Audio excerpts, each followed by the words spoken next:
একা সংসারে শরীর অসুস্থ হলে সব কাজ এভাবে একাই পড়ে থাকে। রাধে রাধে বন্ধুরা, কেমন আছো তোমরা সবাই? আশা করি ভীষণ ভালো আছো, আমরাও খুব ভালো আছি। সকাল থেকে ব্লগটা শুরু করছি। আর সকালবেলা ফুল তুলে ঠাকুর পূজা দিয়ে নিচ্ছি এখন।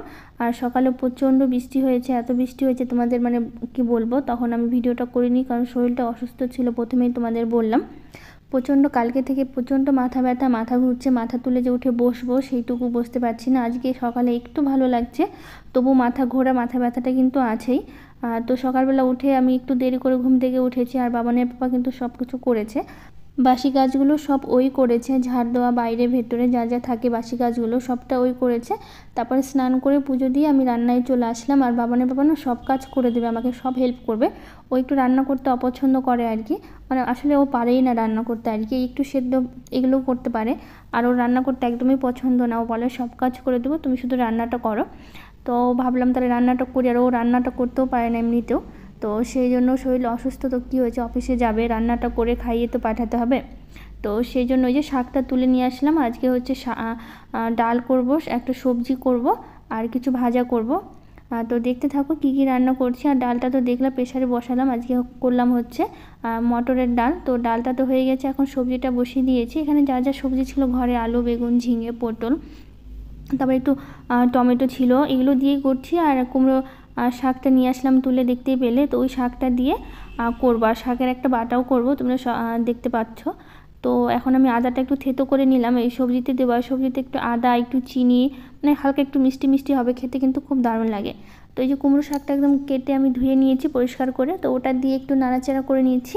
তারপরে একটু জল দিয়ে আমি সেদ্ধ বসিয়েছিলাম আর কি। তো দেখো একটু চিনি দিলাম, আর একটু ভাজা মশলা দিব এর মধ্যে। আর সকালবেলা এত মানে দেরি করে উঠেছি বললাম, আর শ্যাম্পু করেছি না, চুলটা না শুকানোর সময়ই পাইনি। আর এদিকে দেরি হয়ে যাচ্ছিল, আর শরীর অসুস্থ ছিল দেখেই বললাম যে দেরি করে উঠেছি।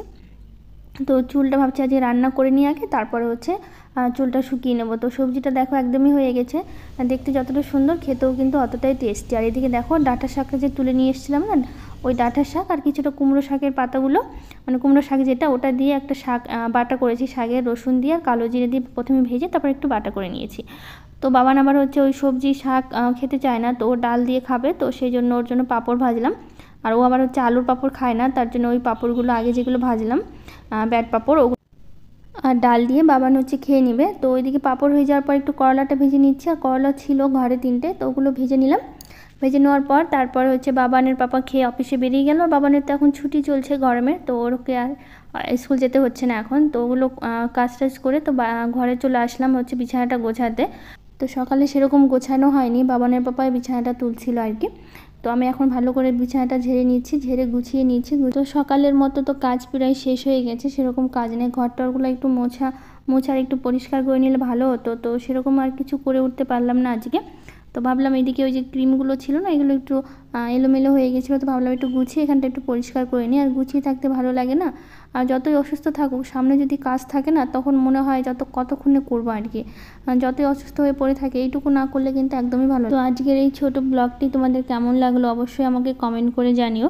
যদি ভালো লেগে থাকে একটা লাইক, শেয়ার, কমেন্ট করে দিও, আর আমার চ্যানেলটাকে সাবস্ক্রাইব করে দিও।